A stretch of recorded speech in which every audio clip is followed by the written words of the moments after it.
bem com vocês? Iniciamos mais uma aula da IFA, Ciências da Natureza.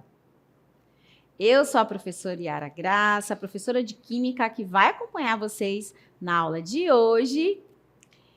E, nós também temos a companhia aqui da professora Risolda. Olá, pessoal. Eu sou a Risolda Farias, professora de Física. Estarei com vocês nesta aula e eu acredito que vocês estejam curiosos para saber qual é o objeto de conhecimento desta aula. Vamos juntos conferir? Aula 7. Objeto de conhecimento, inovação e saberes amazônicos sustentáveis. E o detalhamento: etnobiologia, conhecimentos biológicos de povos e de comunidades tradicionais e a bioprospecção de produtos derivados de espécies amazônicas. Muito bem, pessoal. Agora sim que já estamos apresentados, vamos à aula.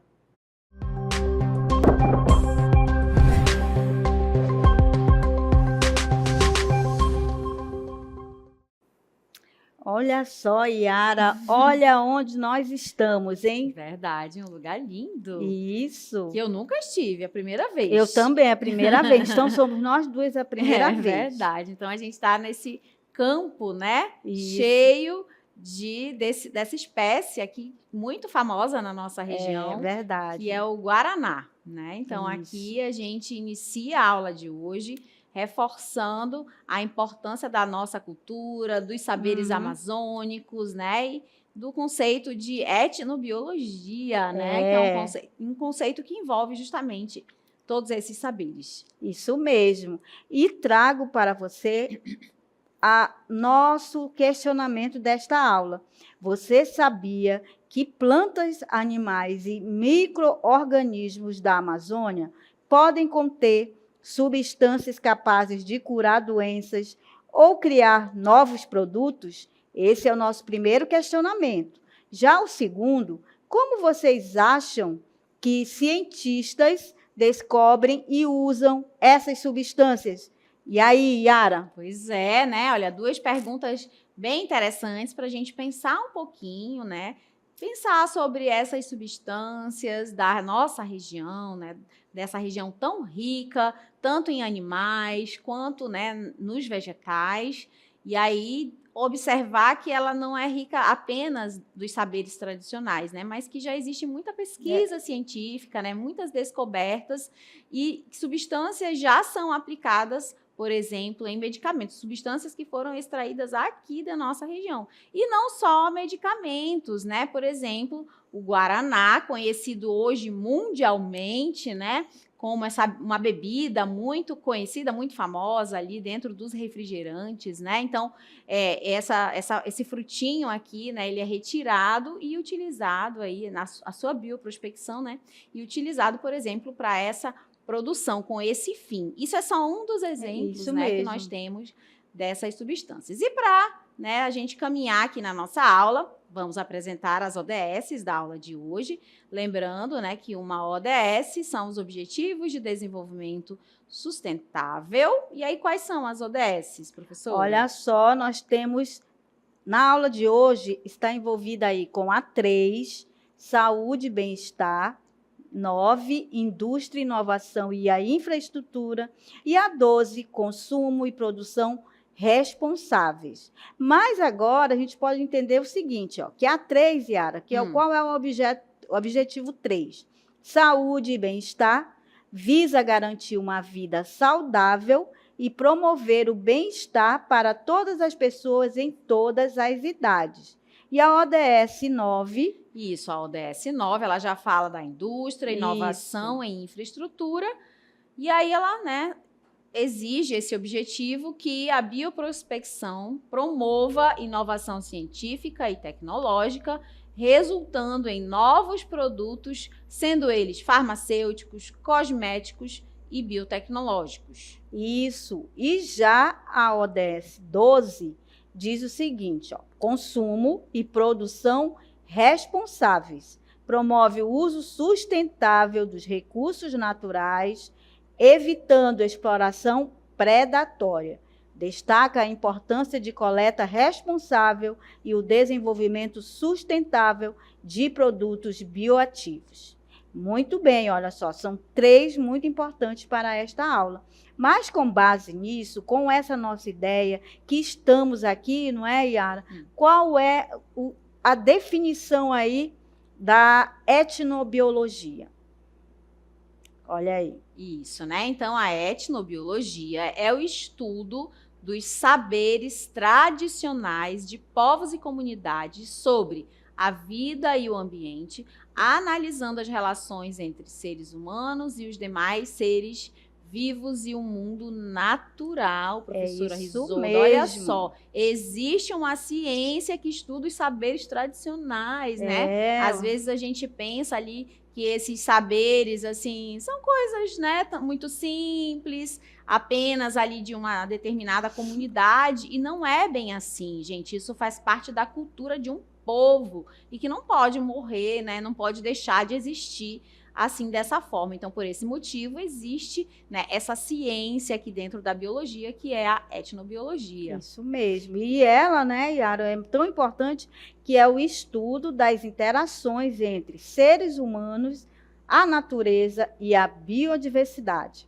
E ela busca compreender como diferentes povos utilizam e interpretam esses recursos naturais, resgatando conhecimentos de comunidades indígenas, ribeirinhas e tradicionais, que desenvolveram práticas próprias de convivência com a floresta. Por isso que temos na imagem ali o saber ancestral. Que legal, né, Yara? Isso mesmo, né? Então, essa ciência, né, ela faz com que a cultura de um povo não seja esquecida, né? Que esse povo possa passar a sua cultura, seja ela, né, um alimento, né, seja ela uma tradição medicinal, seja passada de geração em geração, tá? Então, bora falar agora desses saberes tradicionais, né, que são, que envolvem aí o uso de plantas medicinais e alimentícias, por exemplo, né?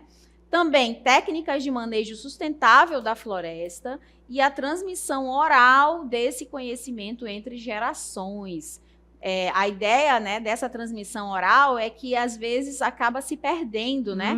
Como é apenas um pai que fala para o filho, ou um avô, né, que fala para o seu neto sobre aquele conhecimento tradicional, como aquilo não está escrito em lugar nenhum, né? Às vezes, realmente, esse saber acaba se perdendo. Por isso que cada cultura, cada comunidade precisa tomar muito cuidado, né, com esses saberes, né, com os povos, né, ancestrais. Então, esses saberes, eles representam uma forma da ciência popular construída pela experiência prática e pela vivência cultural dos nossos povos aqui amazônicos, tá? E essa questão aí, por exemplo, também do manejo sustentável é muito difundida aqui na nossa região, né? A questão tem se falado muito, né, da agrofloresta, né? Tem se falado muito, e são saberes que já existiam, só que hoje transformados em ciência, né?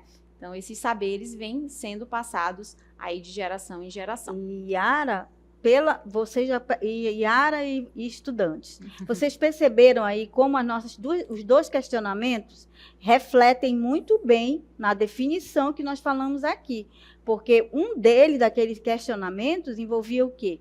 O que a ciência está fazendo com relação a esses saberes?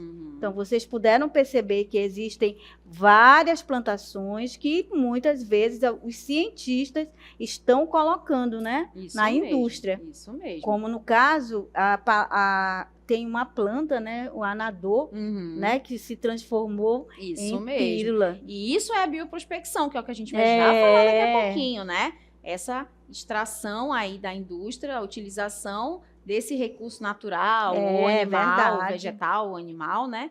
Para utilização, para aplicação em algo importante, né? Agora, olha só, a gente vai ver, né, um vídeo, né, que vai falar um pouquinho aí sobre as aplicações aí medicinais de ervas e plantas. Então, dá uma olhadinha.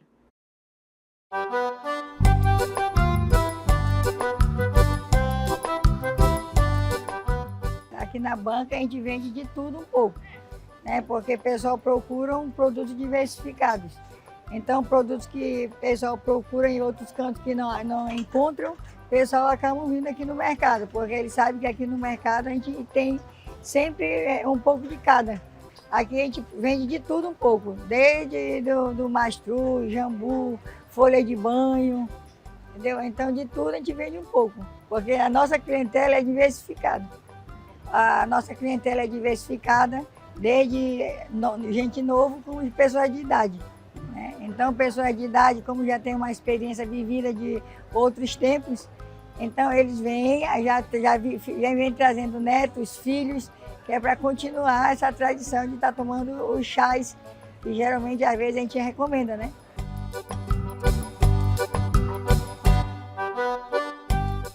O pessoal procura para gastrite, né? Então a gente tem a macela, o boldo, o hortelã, tudo isso aí vai servir para tratamento de gastrite. A gente pede que o pessoal tome o remédio, mas que ajude também na dieta alimentar. O tratamento alternativo, né, para a Covid, nós vendemos muito o jambu, o mastruz, a corama, porque a Covid é um tipo de doença que ela mexe com todo o organismo. Então, a pessoa atacava muito a parte do fígado. Então, no fígado nós trabalhamos com o quê? Com a quina, a saracura-mirá, a saratudo, né, o mastruz, o jambu, que o pessoal fazia muito xarope, né? Então, o pessoal sentia aquela falta de ar. Então, a gente indicava mais aquele umbigo da castanha, que o pessoal cozinhava, tomava ele morno, que ajudava na respiração, né? Para o pessoal não perder o oxigênio. Então, o pessoal tomava muito chá do umbigo da castanha, da espinheira santa, do boldo, da macela, né? E as outras cascas, como a quina, o saracura-mirá, saratudo, carapanaúba, o crajiru. Todos esses aí eram produtos que a gente foi mais vendido na época da pandemia. E até hoje ainda continua, o pessoal continua procurando. Muito interessante esse vídeo, pessoal, né? É verdade, né? Ele foi feito lá no Mercado Municipal Adolfo Lisboa, aqui em Manaus, no centro histórico da nossa cidade. Um mercado muito famoso, né? Inclusive a barraca, né, dela é conhecida aí como a barraca da japonesa, né? Também muito famosa, né? Muito famosa, muito conhecida isso, ela. gente, isso que ela acabou de explicar para vocês é exatamente o que a gente vem falando aqui desde o início. São os saberes tradicionais, tá? É a etnobiologia, né? Que é essa difusão, né? Essa passagem dos saberes tradicionais adiante, né? Então, ela ali, como uma pessoa que conhece dessa cultura das plantas, dos chás, né? Espero que ela passe todo esse conhecimento dela de forma oral, né? A gente viu que é sempre, na maioria das vezes, na oralidade, de forma oral, para os seus descendentes, para as pessoas que convivem com ela, né? E aí, esse saber vai continuar sendo utilizado por outras pessoas, verdade, né, Isolda, no futuro. Mesmo. E é muito importante a gente ainda continuar cultivando esses saberes, porque é importante passar de pai para filho e continuar essas ideias aí. E falando ainda sobre isso, a gente tem sobre as ameaças aos saberes tradicionais. Apesar de sua importância, os saberes tradicionais estão ameaçados. Vocês sabiam disso? Por quem? Pela biopirataria. Retira o conhecimento e os recursos sem a autorização, o desmatamento e a perda de habitats. Reduzem a biodiversidade disponível e a desvalorização cultural. Enfraquece a transmissão desses saberes para as novas gerações. E como acontece isso, hein, Yara? Isso mesmo, né? Então, a ideia é que a gente valorize cada vez mais e proteja todos esses saberes. Então, para garantir a proteção desses conhecimentos tradicionais, existem acordos e leis nacionais e também internacionais, como, por exemplo, a Convenção da Diversidade Biológica de 1982 e as normas brasileiras de proteção 1992, cultural. Né? Isso, 1992, né? E as normas brasileiras de proteção cultural. Que mais, isso. professora? E com base, né, nessa Convenção da Diversidade Biológica, que foi em 1992, como a Yara falou, essas medidas contribuíram ou contribuem ainda para o fortalecimento da identidade cultural, a valorização do conhecimento dos povos tradicionais e a soberania nacional sobre seus recursos biológicos, pessoal. Isso mesmo. Né? E aí agora a gente vai falar um pouquinho dessa importância dos saberes para a ciência, olha só.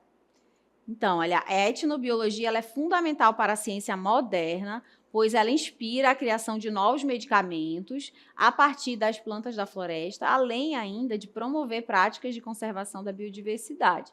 Ela também favorece a integração entre o conhecimento científico e o saber popular, criando soluções mais sustentáveis e inclusivas, que é tudo que a gente quer, né? Que é tudo que a humanidade vem tentando construir ao longo dos anos. Mais sustentabilidade e mais inclusão, tá bom?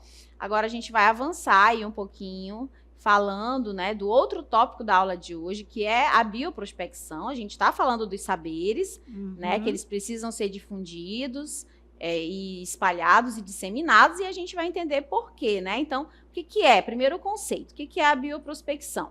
Ela é a busca por compostos químicos ou genes em organismos naturais, então tudo encontrado na nossa natureza, que podem ser utilizados aí como medicamentos, alimentos, cosméticos e também na biotecnologia. E aí a gente vai apresentar alguns, né, desses exemplos na Amazônia. Verdade, aí, Isolda, olha só. Primeiro. Aí temos essas duas imagens que remetem muito bem o que é essa bioprospecção, que são esses exemplos, olha aí.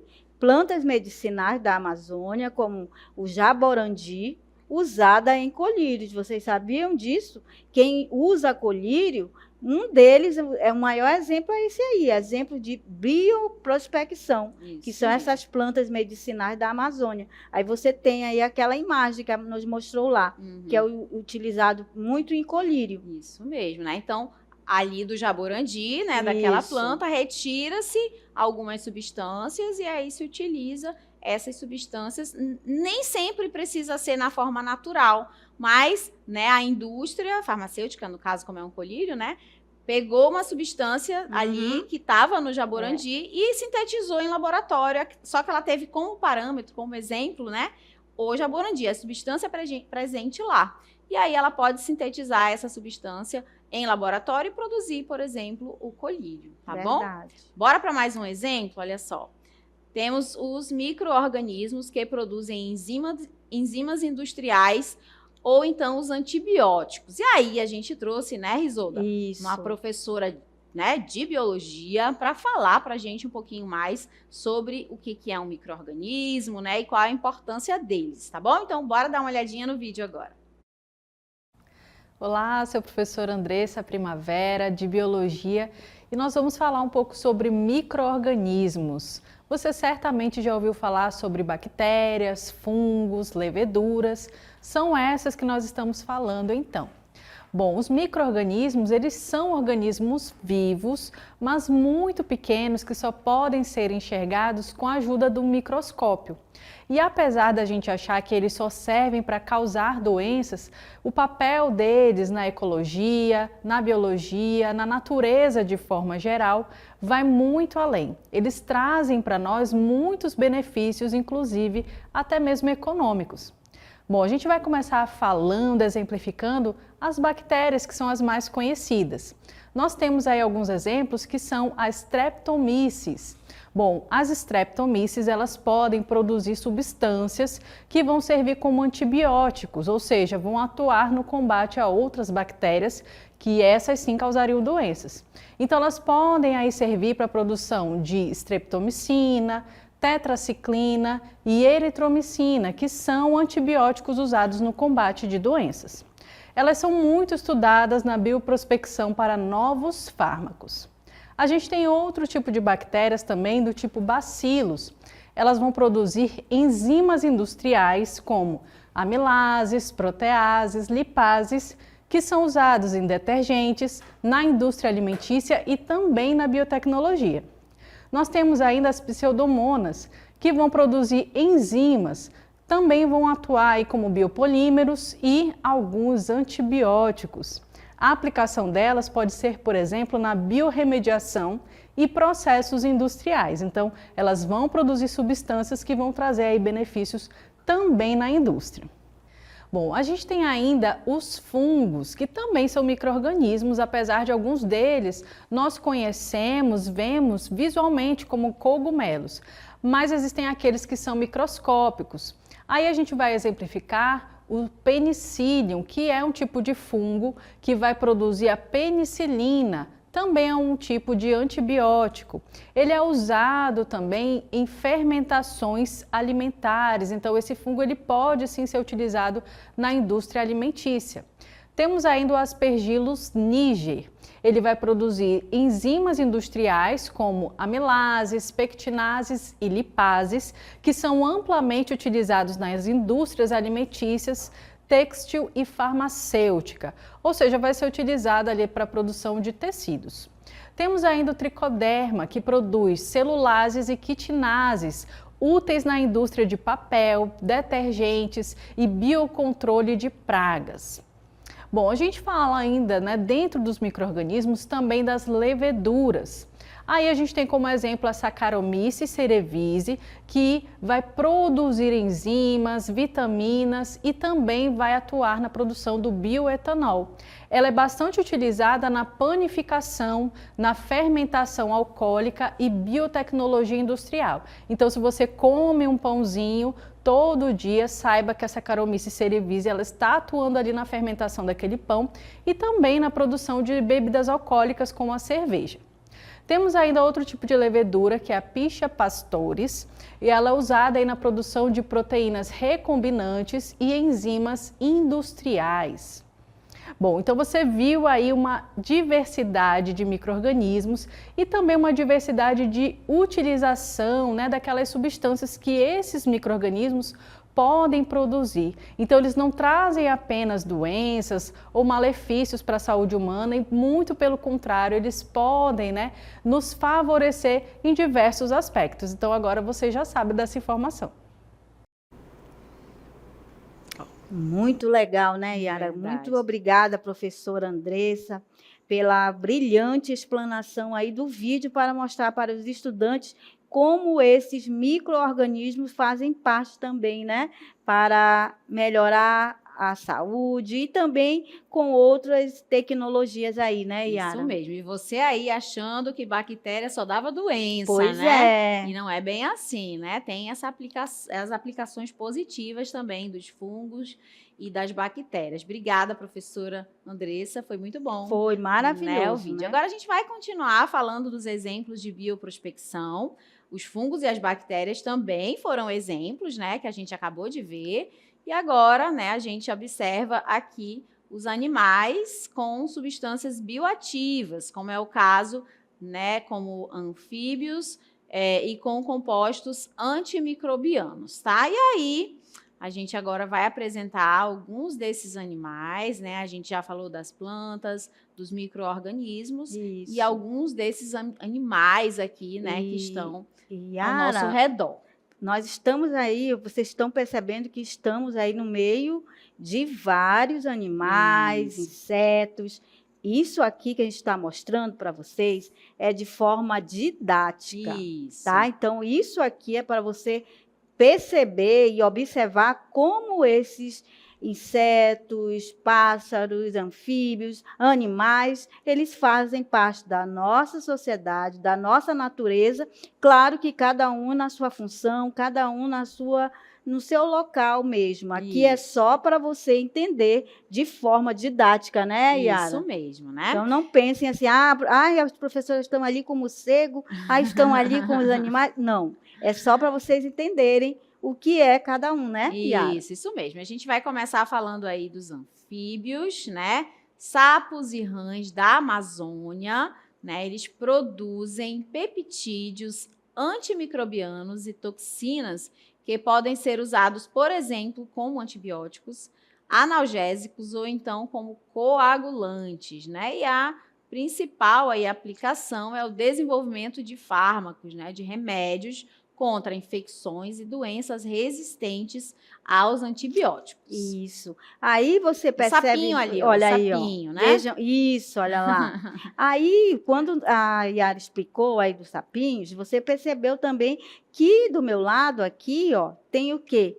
Umas abelhas. Tem. E tem também, olha só, vejam, tem essas abelhas, né? O que elas têm aí, essas abelhas? Você percebe que quando vamos falar delas, elas produzem o quê? As abelhas e formigas, né? Isso. Produzem venenos e enzimas com um potencial terapêutico, como anti-inflamatórios e antimicrobianos. E qual é a sua aplicação? Elas têm medicamentos, cosméticos e pesquisa em biotecnologia. Isso Viram mesmo, aí, né? ó? Agora a gente vai falar dos peixes, que também se encaixam ali, né, nesses que podem ter substâncias que são utilizadas na bioprospecção. E alguns produzem substâncias, por exemplo, anticoagulantes e antimicrobianas, né, como é o caso, né, da arraia e do peixe elétrico que a gente está vendo aqui, né, nessa representação, tá? A aplicação, desenvolvimento de medicamentos e também de bioativos industriais. Isso mesmo. E agora, olha só, você percebe aí os mamíferos. Mas quem são eles? Por exemplo, os morcegos e Isso. outros animais silvestres. Produzem enzimas e proteínas únicas no sangue ou saliva com potencial biotecnológico. E qual é a sua aplicação? Estudos em coagulação, anticoagulação e imunologia. Isso mesmo. E aí, lembrando, né, que os morcegos têm hábitos noturnos, como a professora Risolda falou, isso aqui é só, né, uma representação para a gente, didática, né, para a gente mostrar aí para vocês sobre esses animais, né, que têm essa capacidade aí de bioprospecção de substâncias importantes, né, para medicamentos, entre outras coisas, tá bom? Bom, agora a gente vai, né, reforçar com vocês aqui a ideia, aqui do ladinho, né, mostrando, né, sobre esse laboratório que é a Amazônia, né? Então, a Amazônia, ela é um grande laboratório vivo. Cada ser que nela habita pode guardar a chave para curar doenças, criar tecnologia ou melhorar a nossa vida, né, Risolda? Verdade. Mas só descobriremos isso se cuidarmos desse patrimônio único, com responsabilidade e respeito. E essa ideia que temos aí, ó, era tão bom se todo mundo convivesse dessa forma aí, né, Yara? Isso, harmoniosa, sustentável, né? Isso. Igualitária, como é na natureza, tá bom, gente? Então, na nossa aula de hoje, nós falamos de etnobiologia. Gravaram essa palavra diferente, né? Diferente. Mas não é importante. É uma palavra que fala dos saberes, né? Dessa transmissão da cultura de um povo. Então, isso é a etnobiologia. E também da bioprospecção, né? Que é quando se utiliza ali de substâncias presentes em animais, em plantas, para a produção, por exemplo, de medicamentos, da indústria de cosméticos, ou então até mesmo na biotecnologia. Espero que vocês tenham gostado aí da aula de hoje. Até uma próxima oportunidade. Tchau, tchau. Tchau.